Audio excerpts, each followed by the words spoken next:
Como les contábamos recién, tenemos un gran invitado. Hoy recibimos a Luis Sandberg. Él es agente productor matriculado por CNB y es el creador del Club Argentino de Inversores. Vamos a estar charlando en instantes nomás sobre este club que tiene mucho para contar. Muy buenas noches, bienvenidos Luis, es un placer tenerte en la casa de Mundo Finanzas. ¿Qué tal, muchachos? Buenas noches, gracias por la invitación. Por favor, a vos, gracias por venir. Bueno, antes que nada, ¿cómo estás? Bien, todo bien, por suerte. Un poco cansado ya a esta hora, pero todo bien. Bueno, Manero, ¿cómo fue el día? Sobre todo en este mercado, ¿no? Ahí tuvimos un pequeño problemita de conexión. ¿Nos decías, Luis? No, les contaba, estaba un poco cansado ya a esta hora con el mercado volátil que tenemos últimamente. Así es, recién veníamos charlando un poco de eso, ¿no? Mercado volátil y también surgen ciertas oportunidades. Y digamos, lo más estable que tenemos hoy, para el que no quiera terminar tan estresado a la noche, es canalizar un poquitito con las altas tasas en pesos.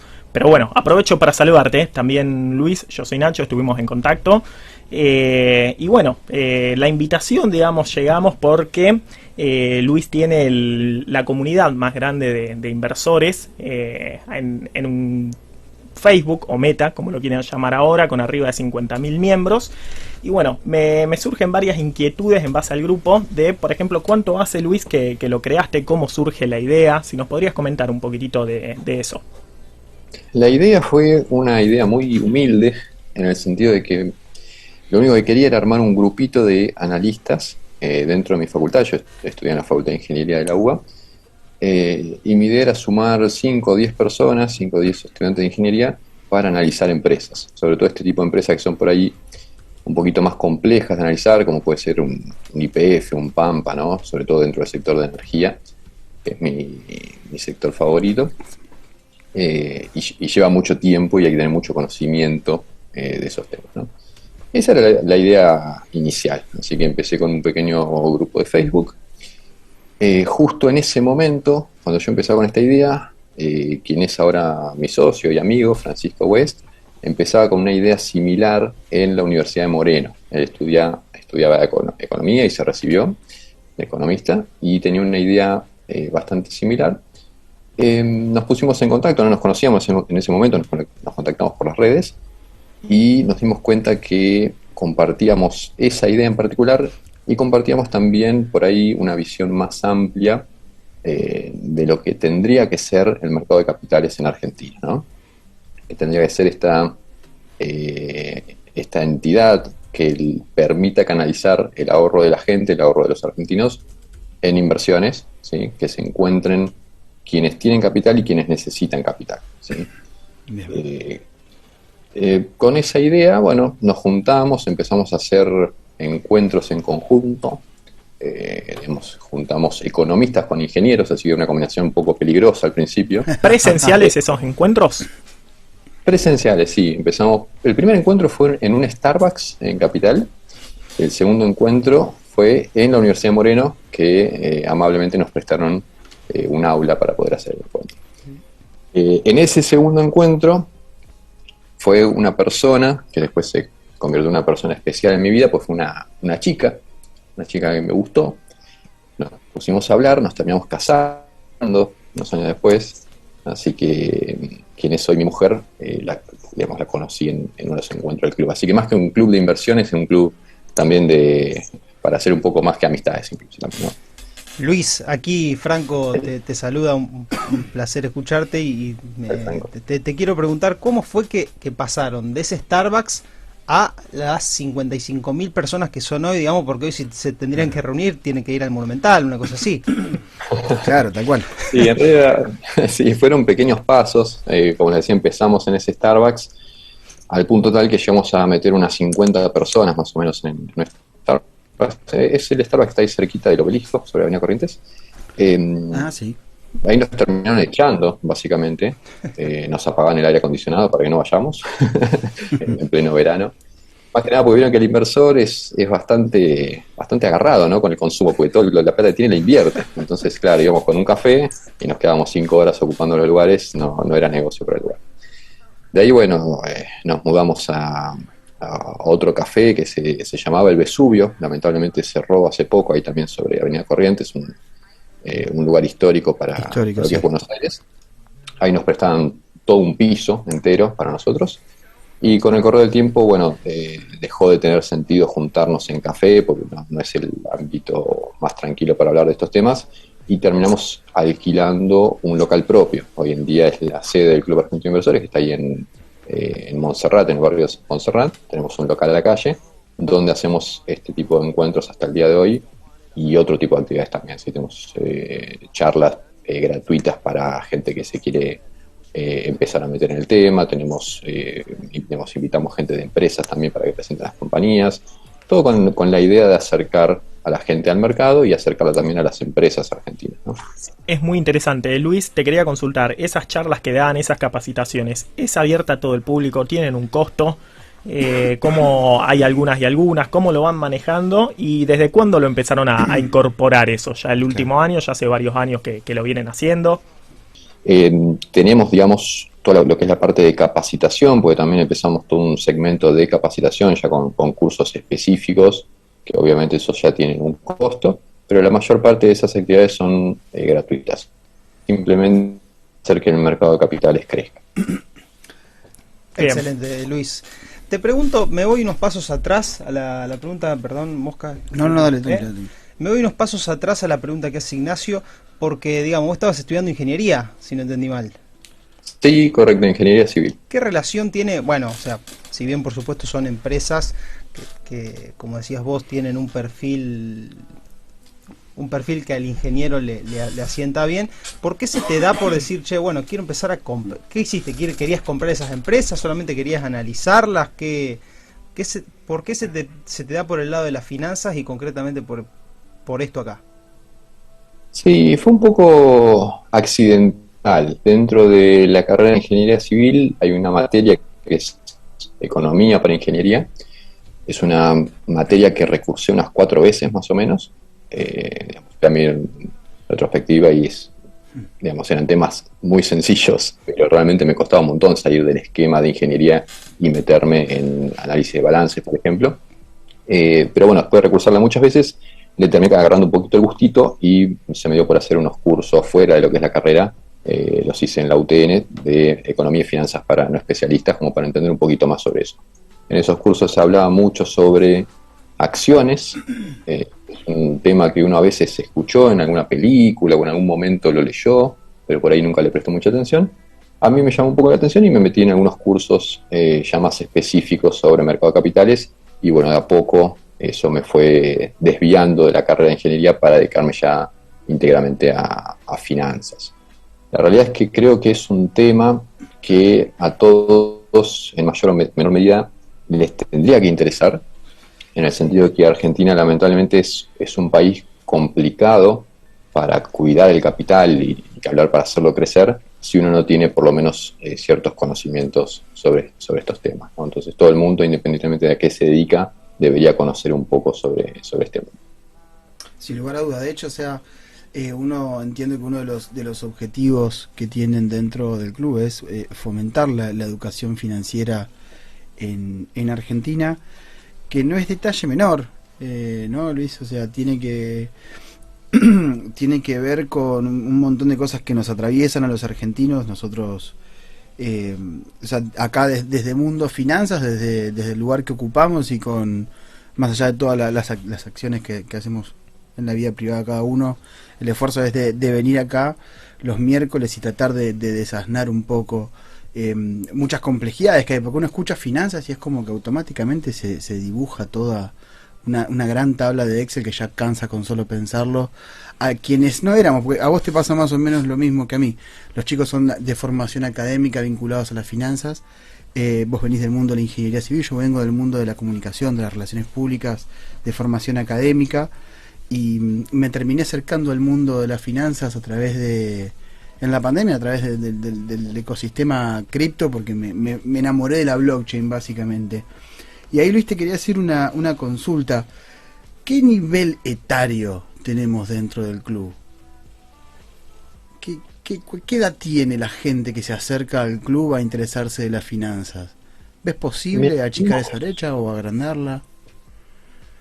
Tenemos una variedad de gente que digamos, es realmente increíble que puedan convivir en una misma habitación, honestamente.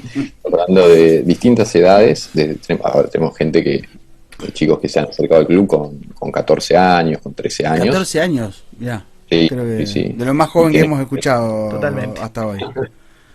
Y tenemos gente, digamos, de los lobos viejos de la bolsa, ¿no? Que estaban en el recinto en su momento y demás, así que esos son los que por ahí aportan las mejores anécdotas en los encuentros. Y tenemos, bueno, hombres, mujeres de distintas profesiones muy variadas, tenemos abogados, contadores, o ingenieros, no profesionales, por ahí tenemos gente que se dedica, no sé, por ahí, maestro mayor de obras, ¿no? Y le llama la atención el tema y se acerca al club para ver cómo puede defender su sueldo contra la inflación, cómo puede hacerlo crecer con el tiempo y demás. Así que es realmente muy amplia. Y te hago una consulta, más allá, digamos, ¿es recurrente en el club la temática o la gente se acerca buscando exclusivamente la protección de sus ingresos, o alguien aborda las finanzas desde el punto de vista para tener un crecimiento patrimonial con obviamente un nivel más alto de esfuerzo, sobre todo en el estudio? Sí, de nuevo, ahí tenemos también una amplia variedad de perfiles de inversor, ¿no? Tenemos el más conservador, que simplemente quiere cuidar el capital, que tuvo alguna experiencia mala con plazo fijo, las dos que uno quiere escuchar. Después tenemos el perfil más agresivo, que es con la idea de hacer crecer el capital cuanto más rápido mejor, ¿no? En ese sentido ahí tuvimos un gran crecimiento por ahí de ese perfil de gente con el boom de las criptomonedas. Las criptomonedas fomentó mucho por ese lado, eso es algo que rescato mucho del boom de las criptomonedas realmente, o sea, tuvo una llegada masiva a la gente, nunca pudimos lograr, y más allá de la experiencia que pudo tener cada uno en particular con las criptomonedas, sí, de una u otra manera sirvió para que se acerquen también al mercado de capitales, ¿no? A las inversiones por ahí un poco más tradicionales, acciones, los bonos, etcétera. ¿Y a qué se lo atribuís? Pues es un tema que nosotros solemos debatir acá justito. ¿El boom de las criptomonedas? No, digamos, que la gente se haya terminado acercando a la finanza a través de la criptomoneda. ¿Por qué las criptomonedas? Sí, yo creo que las criptos tienen un atractivo que las inversiones tradicionales, los instrumentos tradicionales, las acciones y los bonos carecen, ¿no? Por ahí la parte de sistemas, la parte de programación, tiene una llegada a un público más joven que no veía atractivo una acción o un bono, pero sí le interesó por ese otro lado el tema de las inversiones. Eso sumado obviamente a la volatilidad, al crecimiento rápido del precio que tuvieron, la muy amplia variedad de ecosistemas que se crearon para atender distintas necesidades, digamos, que estaban restringidas al sistema tradicional, sacarlas de ahí, ¿no? Descentralizar, por ejemplo, el tema de la moneda. Son nociones muy atractivas para la gente joven, eso gustó un montón y bueno, dio el pie para que se acerquen después a otro tipo de inversiones también. ¿Se acercan a otro tipo de inversiones? ¿Las ves un medio de entrada o en realidad es más un perfil que queda ahí? Yo creo que por lo menos desde nuestro punto de vista, fue un medio de entrada, sin dudas. Nosotros tuvimos un crecimiento muy fuerte del club de la mano de las criptomonedas, a pesar de que nosotros no nos especializamos para nada en criptomonedas. Yo en particular me declaro un ignorante en el tema. Sobre el tema de criptomonedas tenemos un montón de anécdotas. Nosotros en el club hace unos 6 años más o menos habíamos organizado una charla de Bitcoin en particular, una de estas charlas gratuitas que les comentaba anteriormente. Para eso fuimos al Bitcoin Center, que está ahí en Retiro, para que la charla la dé gente especialista en el tema, ¿no? Porque nosotros de nuevo no entendemos el tema realmente. Y fue una charla realmente muy interesante. Yo me paré como, digamos, como oyente, ¿sí? A escuchar qué tenían para contar sobre Bitcoin, que por ahí en ese momento era un poco menos conocido, bastante menos conocido de lo que es hoy en día. Me llamó la atención, no me terminó de cerrar, digamos, carecí de esa visión por ahí, ¿no? ¿No te acordás cuánto estaba? Creo que estaba más o menos unos $300. Sí. Así que imagínate, dije, che, puedo comprar un Bitcoin y guardarlo, ¿no? Dije, no, ¿para qué? Lo mejor lo meto en el mercado tradicional. Vos sabés que tengo un amigo que compró un Bitcoin, en ese momento le gustó la charla y compró un Bitcoin y dijo, lo voy a guardar y se lo voy a regalar a mi hija cuando cumpla 15. La hija tenía en ese momento creo que 2 años. Claro, Bitcoin pasó de $300 a 700. Le dije, che, ¿cómo viene el tema Bitcoin? No, ya lo vendí. Me muero cuando la hija se entere, se va a querer morir. Era un dos ambientes. Un dos ambientes. Seguramente. Que ahora seguramente se va a cambiar. Capaz con un cero también al costadito. O un autito usado muy bonito. Ese es por ahí una desventaja de las criptomonedas, en el sentido de que suele ser bastante difícil valuar una criptomoneda. O sea, uno puede tener una convicción y decir, no sé, para mí Bitcoin es el futuro, vale, no sé, $1 millón por Bitcoin. Sí, puede tener esa convicción, pero evaluarlas a veces es más complicado de lo fundamental y lleva a que uno, al no tener ese valor objetivo en mente, termine vendiéndolo mucho antes, ¿no? Porque uno compra 300, se va a 700, duplicó la plata en 2 meses y es tentador venderlo, a menos que tengas esa convicción de que realmente es el futuro, ¿no? Y eso le ha pasado obviamente a mucha gente. Ahí, Luis, te metes con un tema que justo te quería preguntar. Hay dos corrientes a la hora de analizar previamente una acción. Te hablo del análisis técnico y el análisis fundamental, por supuesto estás al tanto. ¿Vos de qué corriente sos, si es que sos de alguna, o cuál crees que es mejor? Sí, es una pregunta recurrente en los encuentros del club. Yo soy de ambas. Empecé como analista técnico por una cuestión de mi formación. Me es más sencillo leer un gráfico que leer un balance. O sea, yo veía un balance y no tenía ni idea de lo que estaba viendo. Pero gráficos lo analizamos de cualquier manera, escala logarítmica, lineal, lo que quieras, tenía facilidad para hacerlo. Después, con el correr del tiempo, me fui inclinando para el lado del análisis fundamental. Por ahí me llamó mucho más la atención el hecho de ver tantos multimillonarios a nivel mundial que en general la vasta mayoría se han hecho millonarios con análisis fundamental, no con análisis técnico, ¿no? Entonces eso me fue llevando un poquito por ese lado, y hoy en día te diría que soy más del lado fundamental que el análisis técnico. Me cambié de bando, básicamente, pero tengo conocimiento de ambas cosas.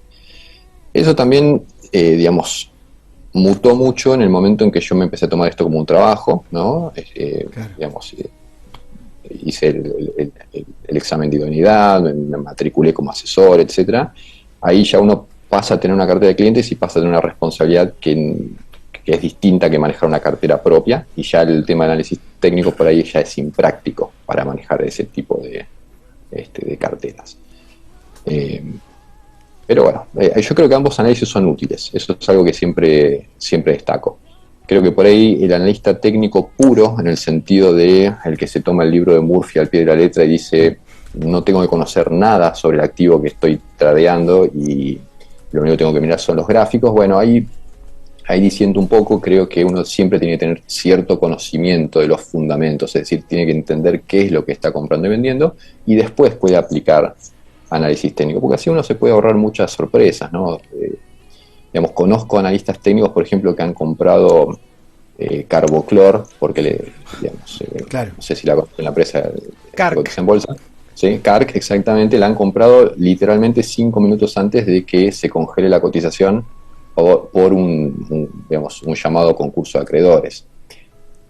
La compraron por análisis técnico porque el gráfico daba compra, pero 5 minutos después se modificó completamente cualquier escenario, cualquier proyección que uno pueda hacer, y la cotización cayó 50% en 15 minutos. Se olvida del contexto, digamos, el análisis técnico.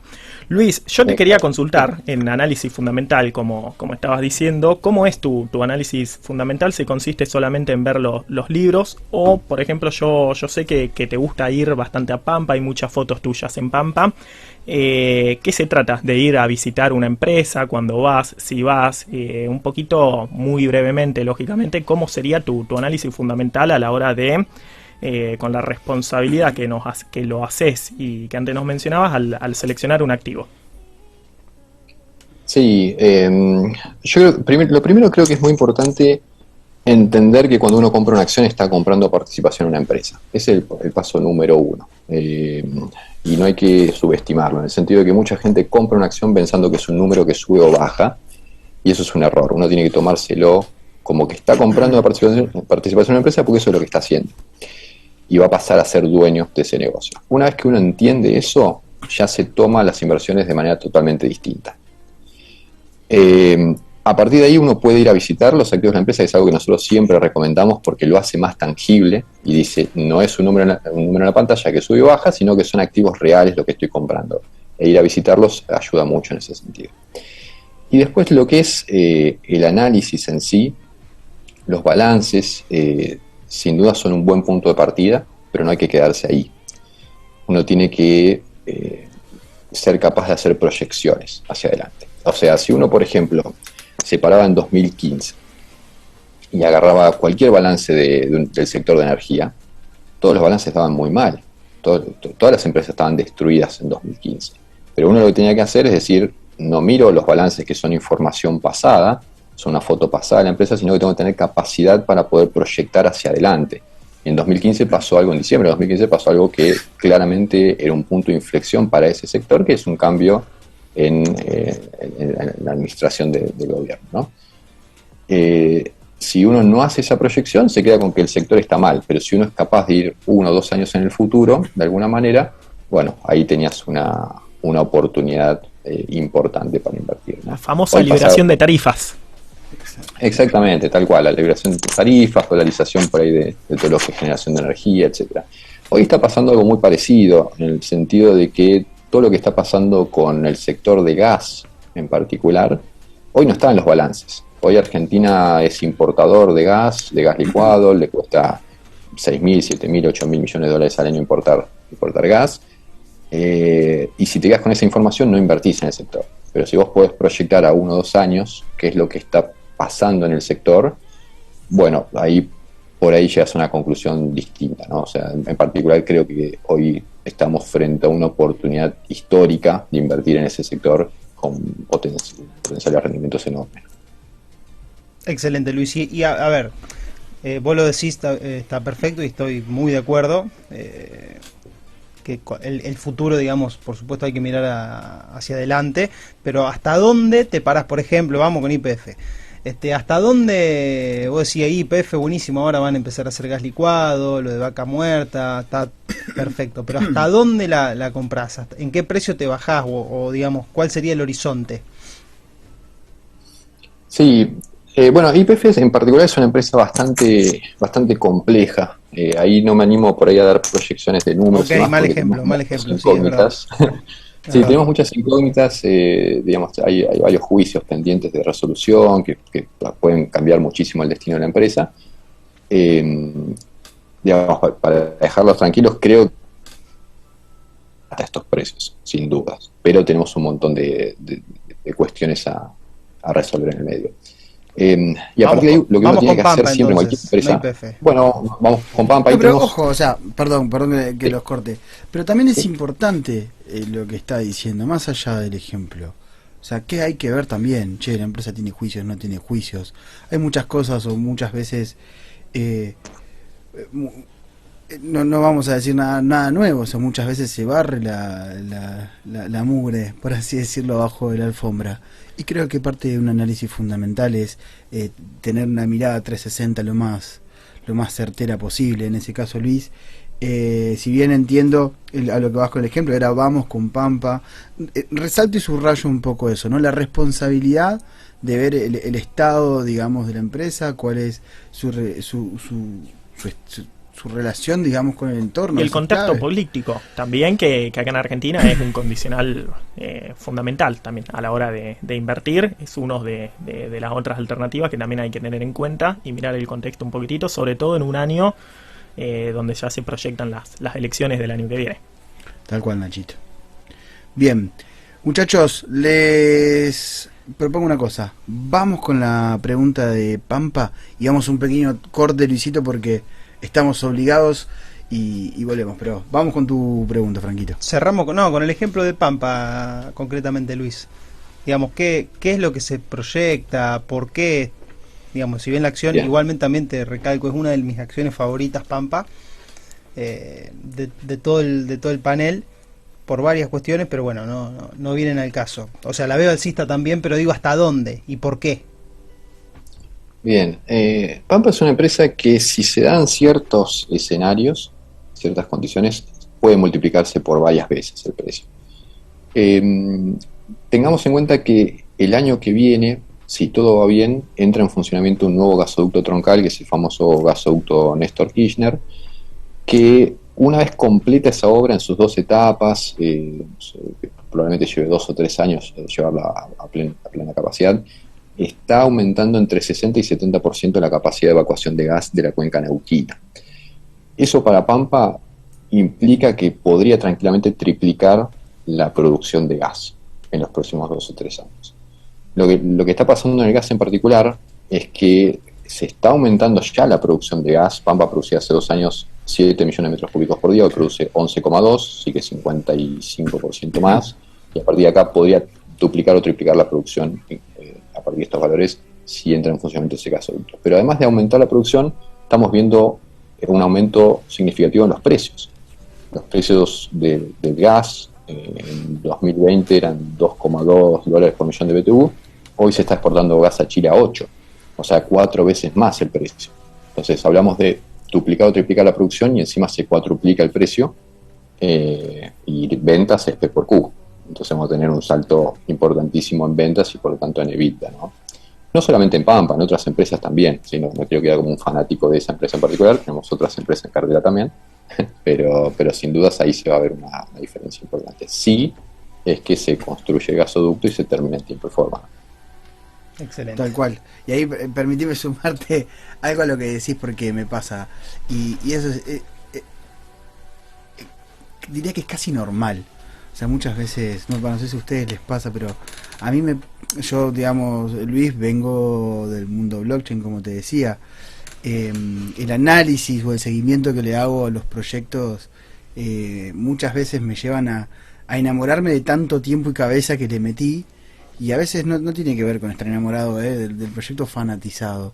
Sí, digamos, es como, digamos, una simbiosis que se genera con tanta hora que se le pone, ¿no? Porque... Totalmente. Y es donde más conocimientos tiene uno. Exacto. Cuando vos indagas muchísimo, tenés el conocimiento por sobre los otros activos que a lo mejor lo tenés un poquito más relegado.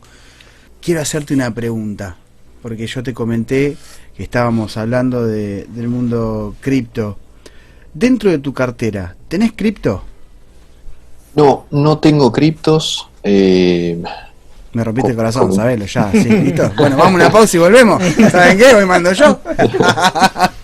Como les comenté, honestamente me declaro ignorante en el tema. Sé lo básico de criptomonedas, realmente me queda muchísimo para aprender. Por supuesto que me arrepiento de no haber comprado criptos en su momento. Tuve la oportunidad, no tuve esa visión, no logré entender lo que estaba pasando ahí. Hubiera sido un lindo negocio comprarlo a $200, $300. Pero bueno, tampoco se puede estar en todos los sectores al mismo tiempo, sobre todo desde el punto de vista fundamental. No da la cabeza para cubrir todo. Tal cual. Eso es interesante, porque esto que acabas de decir, ya menos a mí me permite hacer una observación. Qué gran nivel de responsabilidad que tenés con tu análisis. Ni siquiera a términos de una inversión de alto riesgo, solamente por el hecho de no sumar más información a tu cabeza. Y eso me dispara la segunda pregunta que te quería hacer, que es: ¿cuáles son tus fuentes de información? Vos comenzás tu día y ¿qué es lo que ves? Principalmente hacemos nuestros propios análisis basados en toda información pública que podemos encontrar en cualquier medio. En lo personal, yo, por ejemplo, no tengo ni siquiera televisión hace más de 10 años, así que no veo las noticias, no veo los noticieros. Bien, somos dos. Yo soy de eso Bueno, también. creo que es una buena decisión, se lo recomiendo a todo el quien pueda. Sí, porque tal cual. Es sano.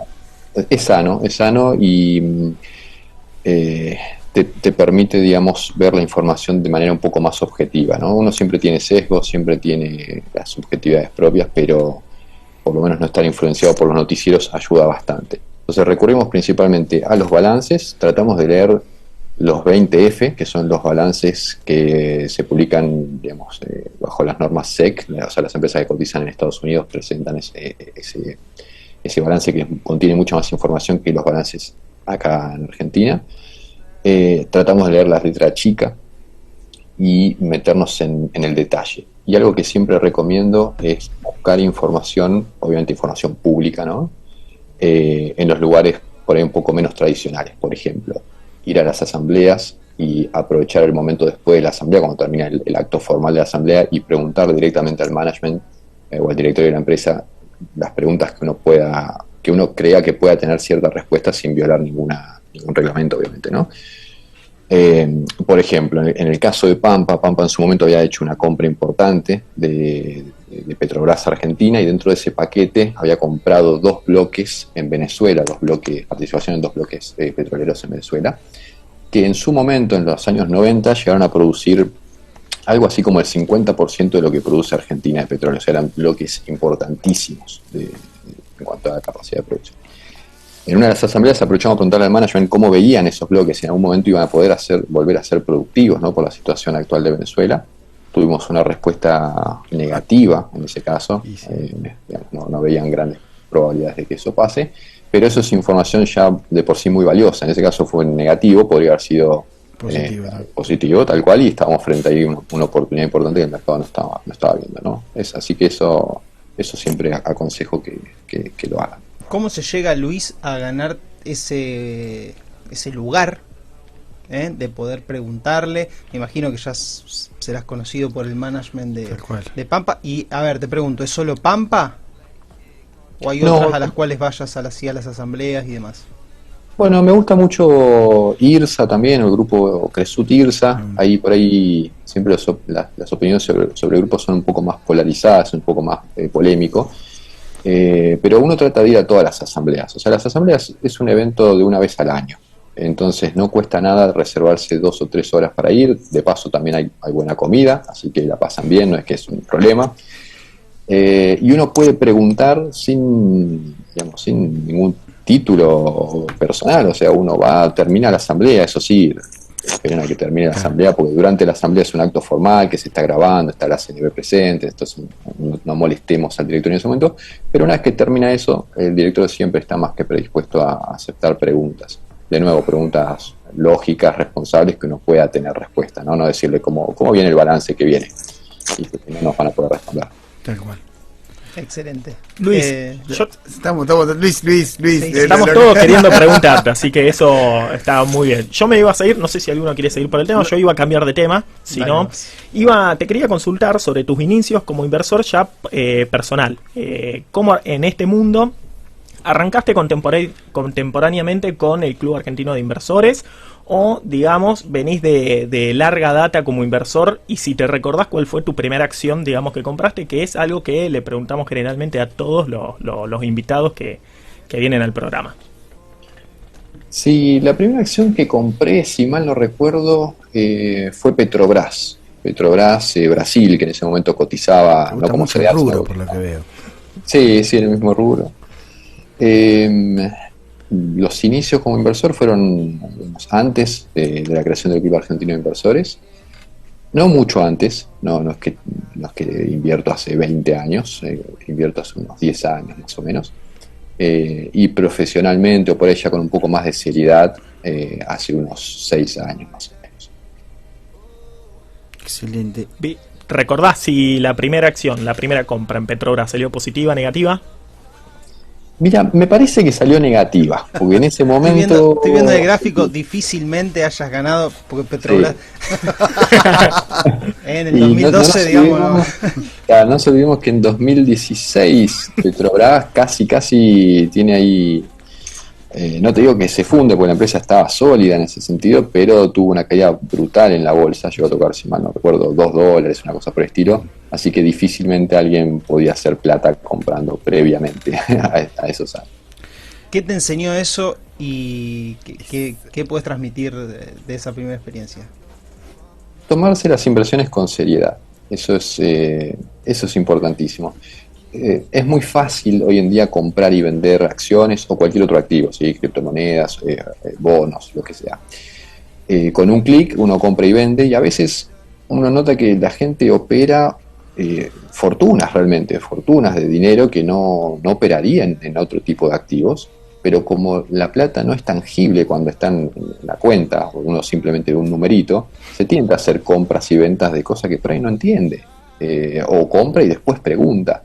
No tiene que tomárselo con seriedad, tiene que entender que está comprando un negocio y hay que hacer toda la investigación y todo el research y el análisis previo, y tomarse semanas, meses, lo que se necesite para entender el negocio, evaluarlo y después tomar una decisión. Y si es incapaz de analizarlo, bueno, por ahí recurrir a algún ámbito como puede ser el club, donde hay gente que por ahí puede aportar un poco, y si no, asesorarse con un asesor, ¿no? Excelente, Luis. Ya para cerrar... ok, no, perdón. Para.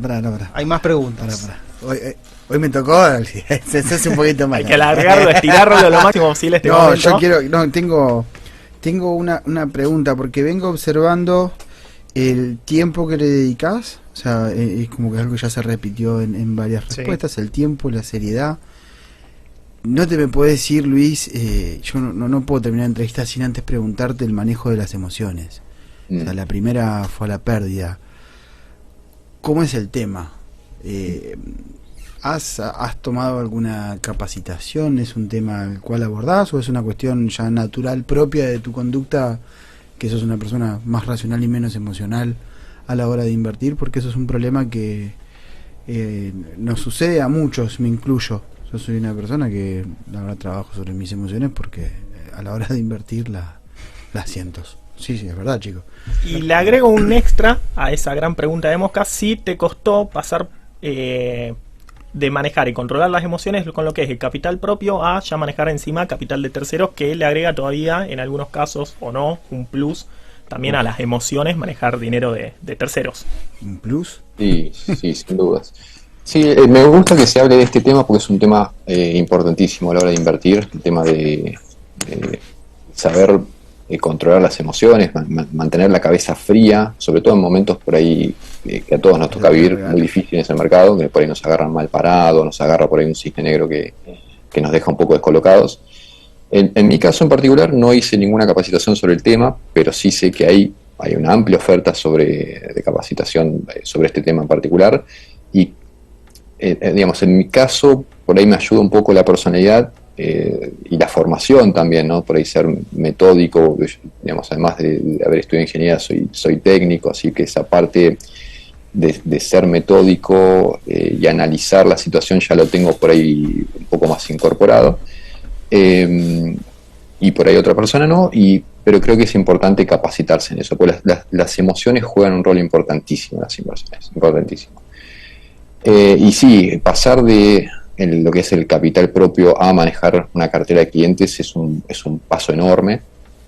Siempre digo que junto con Fran, porque entre los dos administramos la cartera de inversiones de clientes, somos, les diría, 80 o 90% psicólogos y 10% analistas, ¿sí? O sea, es difícil contener a los clientes en los momentos en que más lo necesitan, pero es parte de nuestro trabajo, evitar que se manden esa macana que termina generando un daño en la cuenta, ¿no? Y a nosotros, obviamente, a nivel psicológico, sin dudas, es una carga pesada a veces, ¿sí? Sobre todo en los últimos años, que han sido años difíciles en el mercado, no nos tocó un mercado alcista donde uno compraba y todos los clientes estaban felices. O sea, hubo caídas fuertes, tuvo el 2019 donde el mercado cayó 50%, y ahí hay que estar preparado y contener al cliente, el cliente que estaba comprado hay que contenerlo, tratar de corregir eso, etcétera. No es sencillo. Luis, sobre todo ustedes operan o en realidad en líneas generales, ¿qué están más en lo que es argentino o en todo lo que es mercado internacional en sí?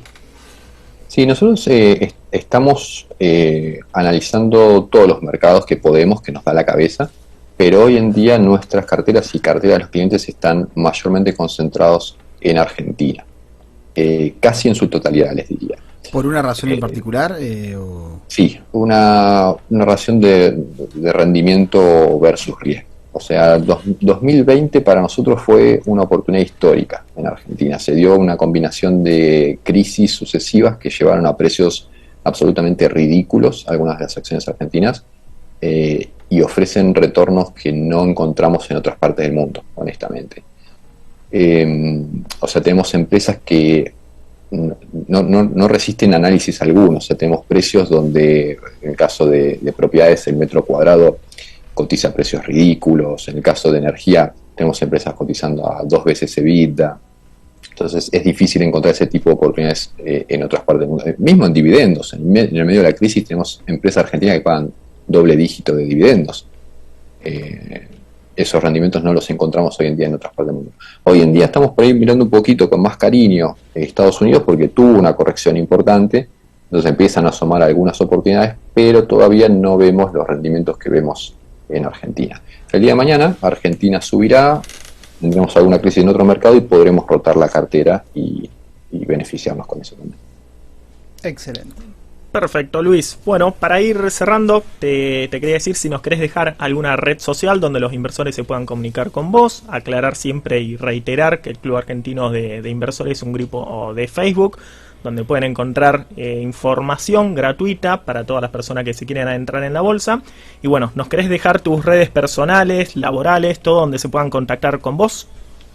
Sí, pueden buscarme por LinkedIn si les interesa, y respecto al club, pueden más que bienvenidos sumarse al grupo y sumarse a las actividades presenciales, siempre que puedan, si están en la zona, más que invitados. ¿Actividades presenciales con qué frecuencia o cuál es la próxima que podrías anunciarnos, Luis? Sí, hacemos encuentros presenciales, hacemos una vez por mes, en cuanto tenga la fecha del próximo, porque acabamos de hacer el sábado pasado, hicimos un encuentro. Cuando tenga la próxima fecha confirmada, la publicamos en las redes. Y nuestra idea siempre también es tratar de replicar esto en otros puntos del país. Siempre que tenemos oportunidad de viajar, hacemos encuentros en otros puntos del país. Hemos hecho encuentros en Rosario también, varios. Vamos a tener que organizar un encuentro de Mundo Finanzas. Sí, exactamente. Sí, totalmente. Lo vamos a agregar ahí. Y bueno, aprovechamos también para saludar a algunos amigos del Club Inversores que nos visitaron, como Mariano Turk, bueno, a otros tantos que pueden llegar a venir, como Germán Marín, que hoy no pudo estar, pero inclusive hasta tenemos, digamos, gente que nos ha dado invitados, Club Argentino de Inversores, al programa Mundo Finanzas, así que esperamos hacer la reunión presencialmente acá en Rosario, cuando estemos visitando Buenos Aires, pasar por la sede ahí. Tal cual, y también esperamos sumar miembros al club, en lo Totalmente. personal. Esto es una pregunta que no te hice. O sea, más allá de solamente acercarnos a través de Facebook, ¿hay que pagar alguna membresía? ¿Hay algún fee, algo que se pague, se abone? No, actualmente no tenemos membresía para participar del club, ni de los encuentros. De nuevo, son abiertos y gratuitos. Lo que sí es pago es la parte de capacitación. Obviamente, si a alguien le interesa meterse en el mundo, puede acceder a los cursos, y eso sí tiene su costo. Perfecto. Bueno, Luis, muchísimas gracias por tu tiempo. Ha sido un placer. Esperamos que te hayas sentido a gusto.